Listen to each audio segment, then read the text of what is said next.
Well. Welcome to the a very interesting match. A very interesting match. It is full time. It is full time from from Nakuru, 3-2. But clearly, there's something wrong with this league. Joining me for the post match is Gladys Midecha. Gladys, Mhm.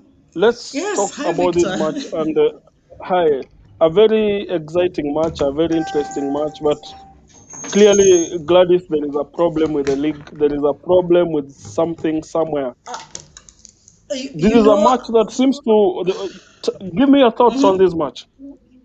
First and foremost, I have to say very, very bad officiating. I usually want to talk about the referees and how much they affect the game, but today it was a clear indication that we have a problem with the refereeing in this Premier League, and we need to do something about it. We need to make noise about it. Last week in our game against Tusker, two offside goals were awarded. We did not say anything. But today it's going to be very unfair, Victor, if we don't speak about it. First and foremost, in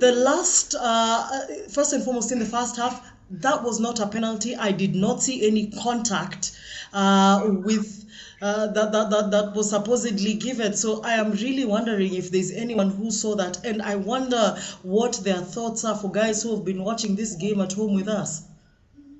Okay, let's go through the match step by step before we tackle the elephant in the room. First off, the lineup had only one natural central midfielder in Mukangula. Did Mukangula fail to Yes. turn up in this game and prove his authority as a central midfielder who the team was banking on? And that's another thing I want to talk about. I'm really disappointed in Eugene Mukankula. This is one time that we really needed our midfield to actually, step up and show that they have authority in the midfield. This was one game that he should have done that. But in the first half, what did Western STIMA do? They ensured that they ran riot and gassed out Eugene Mukangula. And you saw by the time it was 30 minutes, Eugene Mukangula was being bypassed in that midfield. Something happened. We considered a goal the same time we considered against Tusker, the 13th minute. And then normally what happens is when you consider a goal, you either score or you consider another one. And we did concede a second goal in what I would say is a rather dubious means. But let's go through the first goal and the kind of our defensive shape at that point. I think we it was a clear confusion. There was clear confusion in our backline.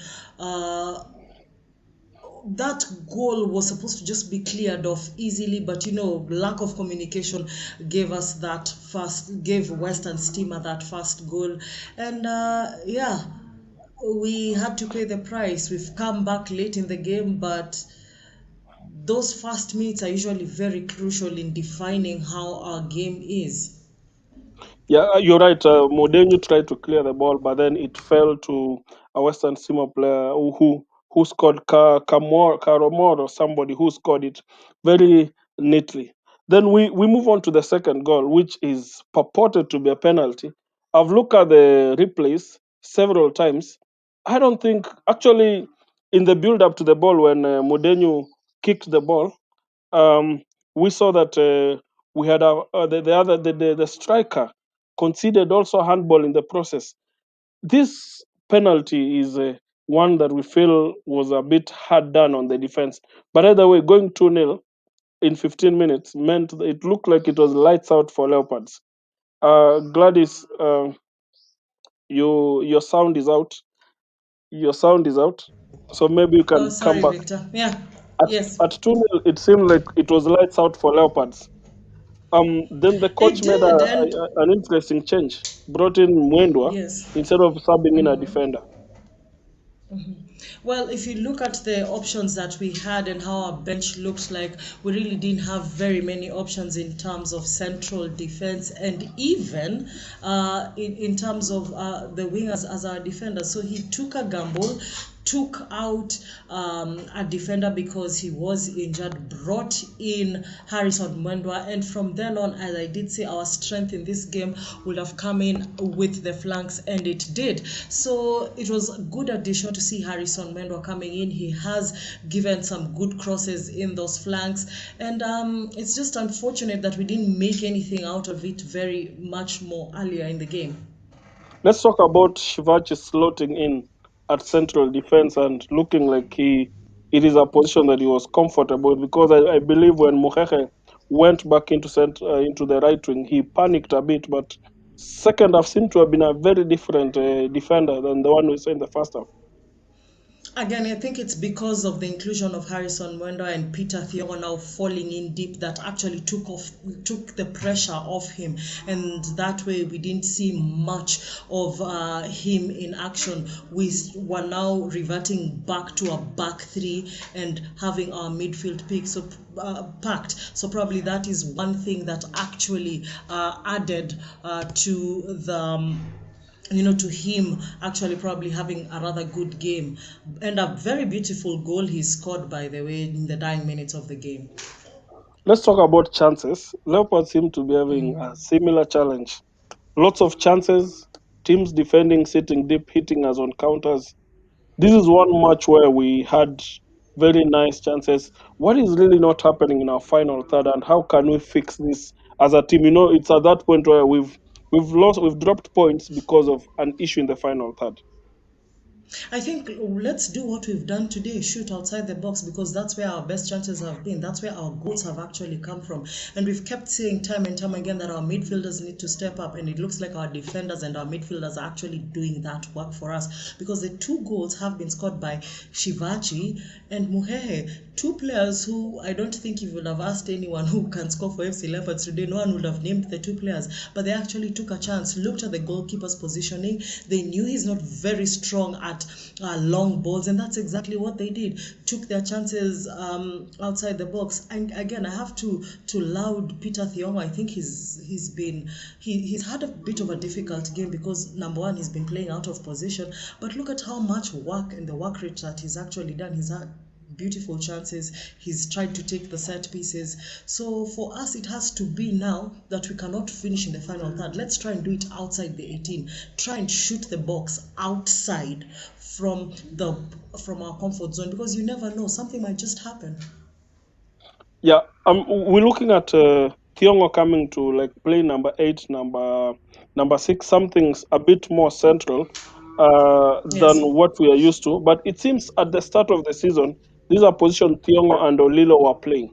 They had been brought Yes. more into the to Olilo used to be more on the wing at the start of the season Yes. under Trucha, but that changed along the way when we now had the central midfielders being stable. Now, one thing is, what is not happening to Elvis Rupia, and really how can he improve his final move?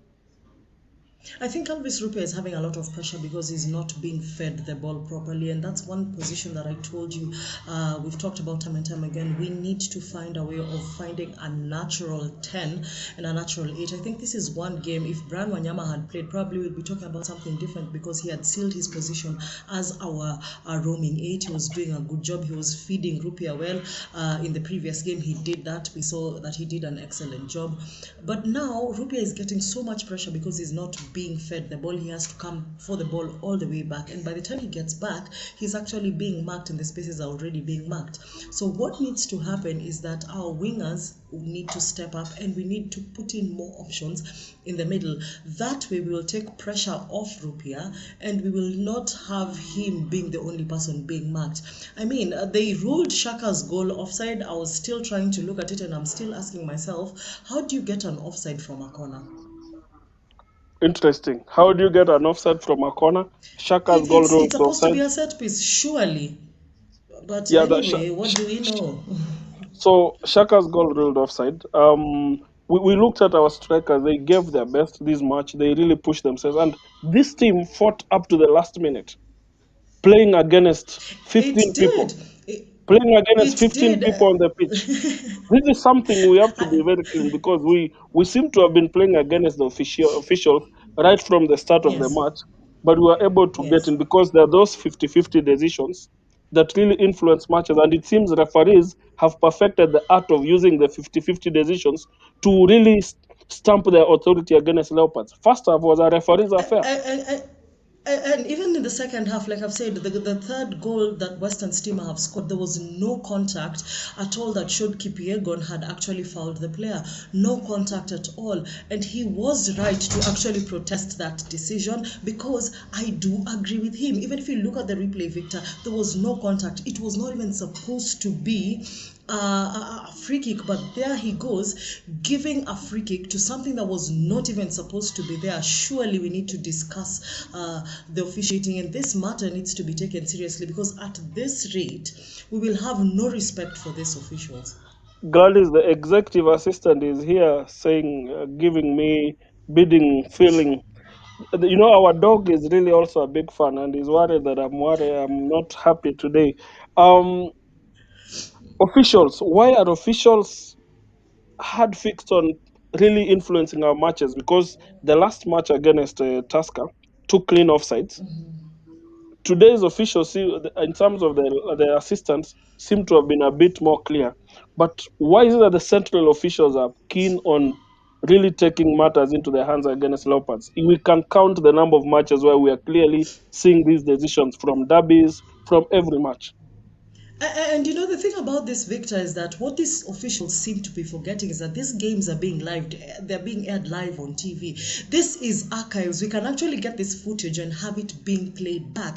This is something we can go back to and protest every time some referees are going to be brought to FC Leopard matches, because we will not want them to come to our matches, because we do not want to be unfairly officiated. Surely, Victor, when you are at the center and you are refereeing a game, you're not there to help either team. You are there to make the decision, and you're there to make it as a sober, neutral person. So what you need to do, this game already had very high stakes. The temperatures are already too high for FC Leopards. What the central referee should have done is to calm down the game completely, make sure that he's making sober decisions, because he already made some very bad decisions in the first half.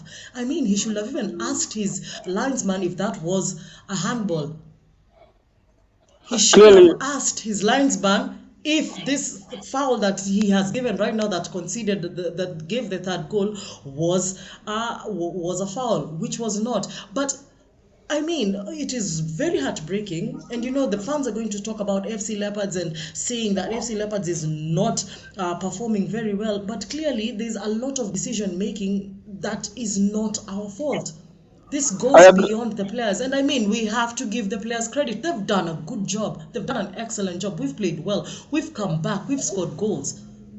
Gladys, one thing that I want to, maybe the message that should go out to the fans is that when the 18 players take out to represent this club, they give it their best. It doesn't matter the name They at do. the back of their jersey, because they play for the badge at the front. And this team that Yes. went onto the pitch today did not go in to lose.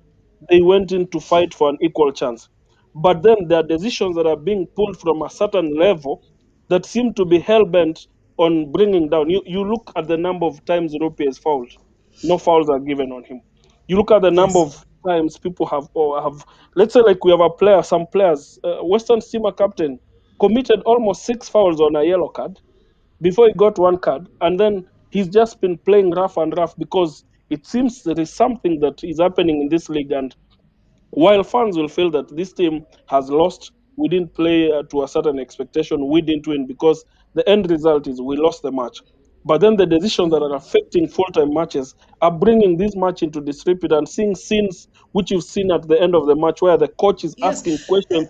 He's the been asking coaches these asking questions. questions, the Yes. players were so infuriated, and that tells you that there is no way a coach who's seated at the sideline would be infuriated if your decision making is not wrong. This is one man who does not know what kind of refereeing is going on in Kenya. He's what, been in Kenya for 6 months or less, and yet he's seeing the kinds of decisions that are being made, and he's going to question, and he's not even going to have confidence going into the next game. But I mean, let's be very realistic, and let's be very objective. And Victor, I am hoping that we can get those clips and actually share it with our fans, so that they see what exactly is going on. We are actually paying for sins that are not supposed to be our fault. At the end of the game, we're just showing, at the end of the day and at the end of the game, we showed that FC Leopards actually has good quality players. It doesn't matter who's missing from the team. It actually shows that we've had players who can step up despite of the many challenges that we're going through. No, it's one thing that we can send out as a message to our fans, to our players, is that we are proud of their performance. We are really proud of Yeah. their performance, but at the end of the day, they'll need to fight. They'll need to give it all. And I believe this is a topic where Gladys will be talking this on fans on tomorrow. On On actually on Thursday. Thursday, Sorry, on yeah, Thursday. Sorry, I yeah. thought today is Wednesday. We're used to playing on Wednesday. So the theme on Wednesday is the impact of referees probably on our matches, because clearly something has to give. We cannot, every match day we've avoided talking about officials because of the respect we have. But where it is, it's time to talk openly about our officials probably betting on our matches, our officials being given a message from a higher place to influence our matches, because we saw it at the derby. The center referee pretending he's blind couldn't talk to the assistant. Today's match, the referee wants to overrule the assistant referee almost until the assistant says, "No, I saw that's a clean goal." Something is not right, and it's time we spoke about it, even as we get disappointed with the result. Now let's talk about the result and next step forward, because we have most of our squad still in Sekafa. Where do we I move think from here? this for me, I think this is a very very positive result despite the loss. I think I'm seeing so much from Hansel and Mwendwa, coming into this match. I'm very excited to see them play in the next game, and I think we play on Friday if I'm not wrong, or do we play on Saturday? We have, yes, yes, and then we have the derby coming in Yes, the next 10 days. and then we have the and then we have the derby coming in the next day in the next 10 days. For me, I think FC Leopard players need to realize that we are At war, more we at are war. more than playing a game right now. As it is right Yes. now, it is us against the other people. We just need to put our best foot forward. And again, Victor, we also need to learn how to take our chances and take them early. The good thing about football is that you always have another half to bring your best out. But again, what happens when you come from 2 goals down? Do you keep fighting, or do you want to lose face and walk with your head low? No, we need to pull up our socks. We need to realize that we can actually take advantage of it and then learn how to convert the game. For example, in the first half, after we conceded the 2 goals, the first thing the players should have done, they should have slowed the tempo down. The moment they would have slowed that tempo down, we would have actually scored goals, and this would have been one of the highest scoring games we would have seen in the Premier League. Why am I saying that? Because if you noticed, in the second half, we slowed the tempo down, we were more composed, and we actually had more shots on target, we had more corners. That means that we can actually decide how the game can turn. A game can either go for you or against you. So what FC Leopards needed to do in the first half is, once they conceded the 2 goals, they should have slowed down the tempo. Eugene Kwangula should have been better with his distribution. Take it out to the wings, because now we don't have our natural midfielders coming in to assist. So you're taking it out to the wings, given more pressure to the defenders who are playing the flanks for the opponent, and that way, as we swing the balls in, something would have happened. Either someone would have scored an own goal, or we can also get a penalty in that reserve, because pressure makes you make mistakes, and we've seen that with what happened in the first 15 minutes for FC Leopards. Now, if we can convert the same pressure that opponents give us to their side, it will be very very easy for us, Victor, to take that match. Another effective day when our subs came in and changed the match positively. So our record against the teams at the bottom of the log hasn't been exciting, and we have other matches coming up. So I believe we will prepare for the next match, and then we look forward to seeing how the team performs in the coming matches. At the moment, we are 12 points behind leaders Tusker, who drew today against Madara Madara. United. And so something has Yes. to we just have to finish off games. It's something that is affecting Yeah. us. But I want to thank you, Gladys, and all the fans who You're tuned welcome. in to watch the match wherever they are. I believe it's been an exciting day despite the result that has come up. And this is our team. It's ours forever. We will stick by it. and we'll speak on it. And it's another match day that the result probably hasn't gone as our expectation. But hey, we live to fight another day, and we just want to see the club give their best shot up to the last day. Otherwise, from us here at Matchday Center, we want to thank you for joining us and see you in the next match.